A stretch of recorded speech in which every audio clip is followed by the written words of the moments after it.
Hello, everybody, and welcome back. My name is Miss Nunes, and I am a computer science teacher working primarily with middle school this year.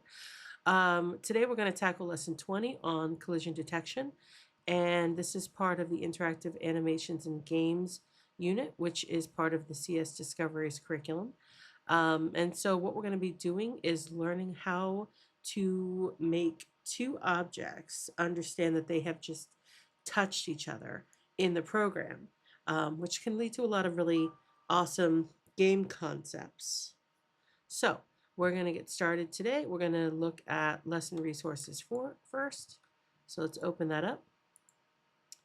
All right, so question of the day, how can programming help make complicated problems more simple?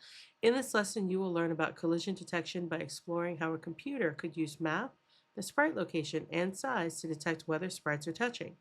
So we have a vocabulary word, and that is abstraction. Abstraction is a simplified representation of something more complex.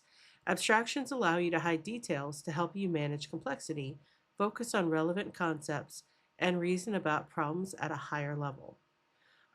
Introduce code. There's going to be more code that we look at in this lesson, but these are the first two. When the first is sprite.debug, the next is sprite is touching target. All right, we're going to skip the resources right now because we're going to do those in class. And we have 8 levels to tackle. So let's get started with level 1. Okay, so it says dinner time. Run the program to see the robot bring the bunny dinner. When the bunny reaches the bowl, they both stop walking and the bowl becomes empty.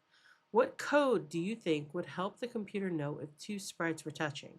So we're going to click run. All right, so the bunny, the robot, the bowl got empty when they touched. And next we're going to see some really interesting code. So I'm going to click finish. Yeah, I'm going to click finish and I will see you on level 2. Here we go.